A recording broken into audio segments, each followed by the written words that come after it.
बच्चों, आज हम कक्षा 11 में प्रथम चैप्टर में एनसीईआरटी पैटर्न में सार्थक अंक पढ़ेंगे। इसके पहले 2-3 वीडियो बन चुके हैं जिसमें हम लोग रसायन विज्ञान के विषय में जाना, द्रव्य के विषय में जाना और साथ में वैज्ञानिक संकेतन भी पढ़ चुके हैं।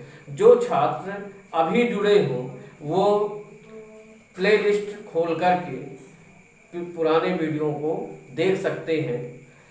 अब आज हम पढ़ेंगे सार्थक अंक, सिग्निफिकेंट फिगर्स, इनको इंग्लिश में कहा जाता है सार्थक अंक। सार्थक अंक पढ़ने से पहले अपन थोड़ा सा समझते हैं कि परिशुद्धता और यथार्थ परकता क्या है। परिशुद्धता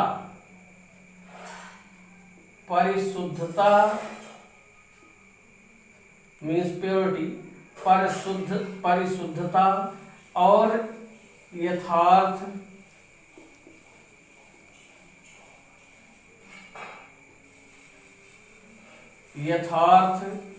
परकता, इन दो शब्दों को अपन समझते हैं कि है क्या। कहीं भी साइंटिफिक मापन किया जाता है या प्रायोगिक मान निकाले जाते हैं तो उसमें कुछ ना कुछ अनिश्चितता होती है। जब कहीं भी प्रायोगिक मानों को हम ज्ञात करेंगे, उन प्रायोगिक मानों में कुछ ना कुछ अनिश्चितता रहती है। बिल्कुल एक्यूरेट मान ज्ञात करना संभव नहीं होता है। हम इसमें दो शब्द आते हैं, परिशुद्धता और यथार्थ परकता। यदि मान लीजिए हम समझते हैं, यदि मान लीजिए मान लेते हैं कि माना किसी का वास्तविक परिणाम 2.00, मान लेते हैं कि 2.00 ग्राम है। एक किसी का शुद्ध परिणाम प्राप्त हुआ हमको 2.00 ग्राम। लेकिन यदि उसी वस्तु को 2-3 विद्यार्थी अलग अलग यदि तौलते हैं, यदि मान लीजिए पहला विद्यार्थी यदि तौला, पहला विद्यार्थी है,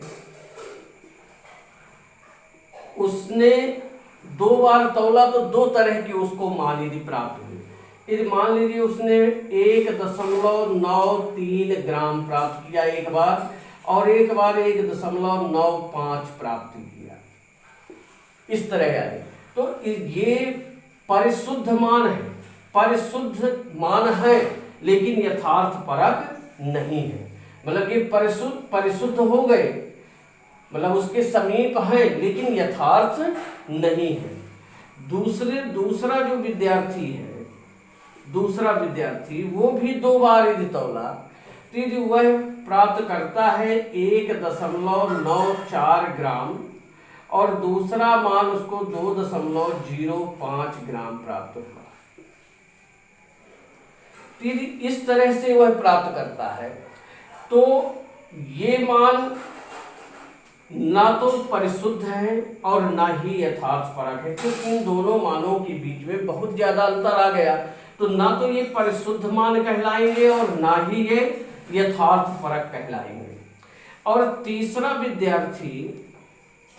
विद्यार्थी है, वो भी 2 बार तौलता है, तो यदि 1.99 ग्राम एक बार आया उसका और एक बार 2.01 ग्राम आया, तो ये मान परिशुद्ध भी है और यथार्थ भी है। मतलब ये ना तो परिशुद्ध है और ना यथार्थ है, ये परिशुद्ध है लेकिन यथार्थ नहीं है। मतलब परिशुद्ध मान है लेकिन यथार्थ नहीं है। ये दोनों जो मान है ना तो परिशुद्ध है और ना ही यथार्थ है, और ये दोनों मान परिशुद्ध भी हैं और यथार्थ भी हैं। इस तरह के लिए ये अनिश्चितता की समस्या को दूर करने के लिए ही हम प्रयोग करते हैं किसका, सार्थक अंक का। सार्थक अंक का प्रयोग करते हैं। अब देखते हैं सार्थक अंक। तो सार्थक अंक वे अंक होते हैं जो निश्चित रूप से ज्ञात होते हैं। इसमें सार्थक अंक वे अंक हैं, वे अंक जो निश्चित रूप से ज्ञात होते हैं, निश्चित रूप से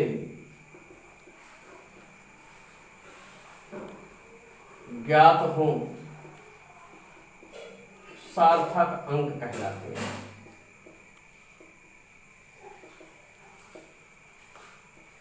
अब इनमें सार्थक अंक लिखने के लिए जो अनिश्चितता होती है, अनिश्चितता वाले अंक को बाद में लिख दिया जाता है। जैसे यदि मान लीजिए हम लिख दें, जैसे लिखा हुआ है 11.23, तो जो 11.2 एक निश्चित अंक है, 11.2 जो हो गया एक निश्चित अंक है। अनिश्चितता वाले अंक को हम अंतिम में लिखते हैं, तो जो 3 है, इस अंतिम अंक 3 में प्लस माइनस 1 की क्या होती है, अनिश्चितता होती है, अनिश्चितता होती है,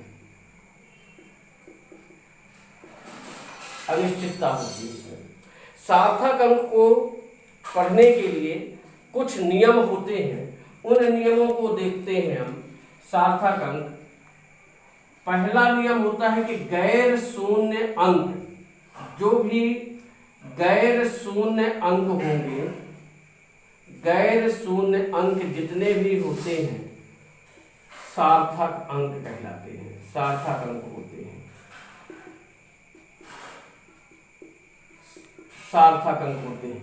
जैसे समझिए इसमें, जैसे मान लीजिए हमने लिख दिया 293 लिखा हुआ है, तो सार्थक अंक कितने हो गए, 3 सार्थक अंक, सार्थक अंक कितने हो गए, 3। इस मान लीजिए हम लिख दिए 0.23, तो इसमें 2 सार्थक अंक हैं। जितने भी गैर शून्य अंक हैं वो सभी क्या होते हैं, सार्थक अंक होते हैं। जितने भी गैर शून्य अंक होते हैं वो सब सार्थक अंक कहलाते हैं। दूसरा नियम देखते हैं। प्रथम, गैर शून्य अंक, गैर शून्य अंक के पहले, या उसको हम ये कह सकते हैं कि बाईं ओर, के बाईं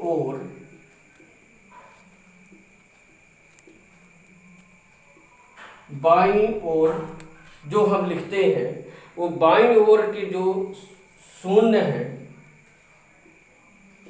के शून्य सार्थक अंक नहीं कहलाते, सार्थक अंक नहीं होते हैं।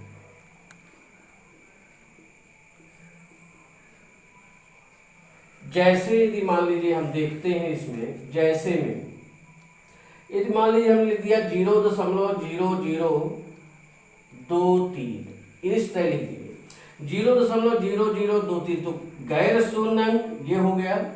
इस गैर शून्य अंक के बाईं ओर जितने भी ये शून्य हैं वो सार्थक अंक नहीं कहलाएंगे, अर्थात इसमें कितने हैं, 2 सार्थक अंक, केवल ये वाले 2 सार्थक अंक है, बाकी शेष कोई भी सार्थक अंक नहीं है, सार्थक अंक नहीं है, तो केवल इसमें 2 सार्थक। अब तीसरा नियम है, 2 गैर शून्य अंक के मध्य स्थित शून्य सार्थक अंक होते हैं। यदि मान लीजिए 2 गैर शून्य अंक जैसे 2 और 5, उसके मध्य यदि 3 शून्य है, तो ये भी सब सार्थक अंक में गिने जाएंगे, अर्थात इसमें कुल 5 सार्थक अंक है।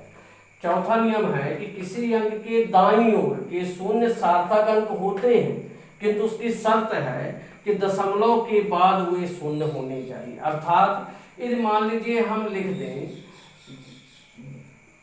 इस तरह लिखा हुआ है 1200, 1200 लिखा, तो इस समय केवल 2 सार्थक अंक है, मतलब ये शून्य सार्थक अंक में गिने नहीं जाएंगे, 2 सार्थक अंक कुल है इसमें।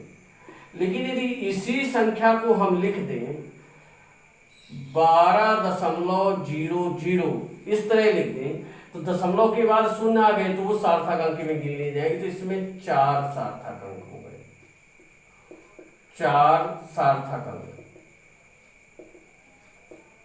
दशमलव के बाद शून्य होने चाहिए। अगला नियम है कि वस्तुओं की गिनती में अनंत सार्थक अंक होती हैं।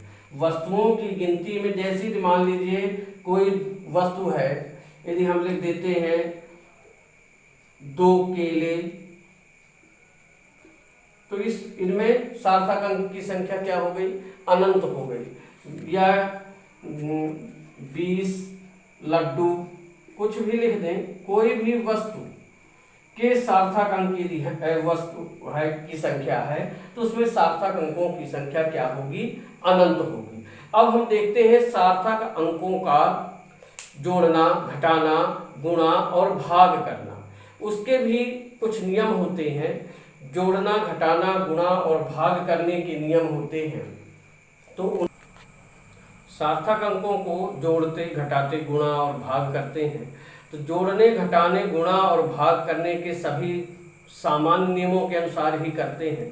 केवल हम ये ध्यान रखते हैं कि जो हमें परिणाम प्राप्त होगा उसके दशमलव के बाद उतने ही अंक रहेंगे जितने किसी भी संख्या में कम से कम सार्थक अंक हो। यदि मान लीजिए हम पहला देखते हैं, यदि उदाहरण के लिए समझते हैं। यदि मान लीजिए लिखा है 11.23 या बीच में यदि हम लिख दें 8.9 और यहाँ लिख देते हैं 15.024। यदि इस तरह से इन संख्याओं को यदि मान लीजिए हम जोड़ रहे हैं, जोड़ने और घटाने के बराबर नियम है। यदि हम इनको देखते हैं तो यहाँ 4 हो गया, 3 2 5 हो गया, यहाँ 9 2 11 और 8 1 9 5 14 1 15 और यहाँ 3, इतना आ गया है जोड़ने पर।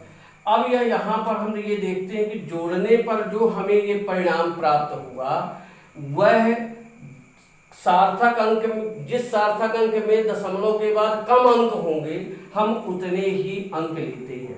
तो हम यहाँ पर ये ध्यान देते हैं कि इस 8.9 दशमलव के बाद इसमें केवल 1 अंक है, इसमें 2 है, इसमें 3, सबसे कम 1 अंक है।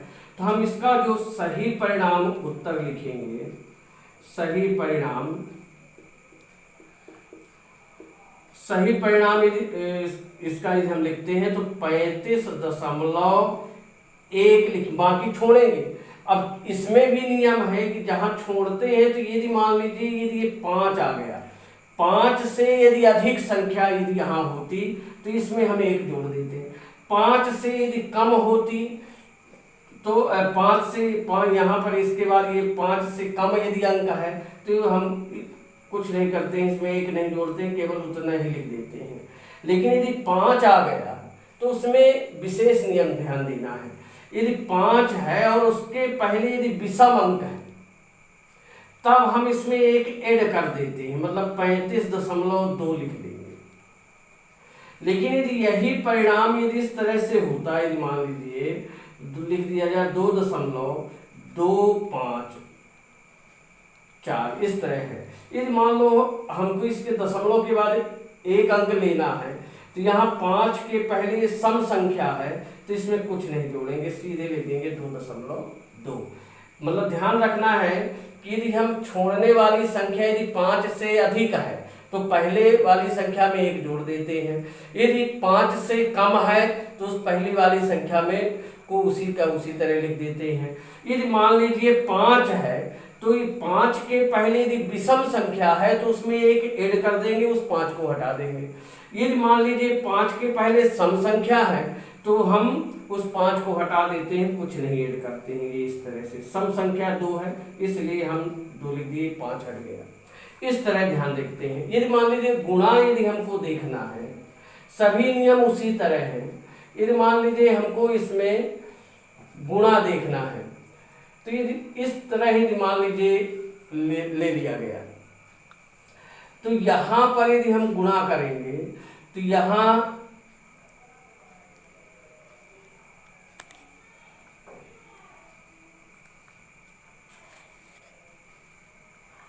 ये आ गया, और 1 1 2 2 अंक बाद इधर दशमलव लगेगा।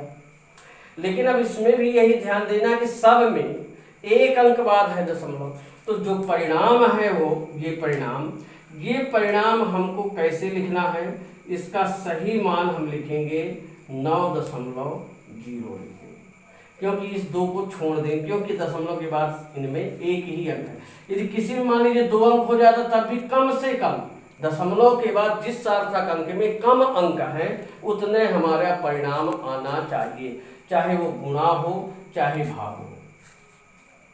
इस तरह से हम गुणा और भाग करते हैं, और इस तरह से जोड़ घटाना गुणा भाग सभी उसी नियमों के आधार पर किया जाता है।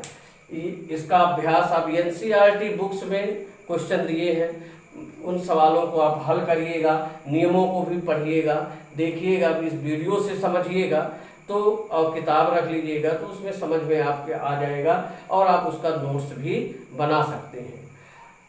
यदि आपको वीडियो अच्छा लगे तो लाइक करें, सब्सक्राइब करें और अधिक से अधिक शेयर करें, जिससे अन्य विद्यार्थियों को भी लाभ मिल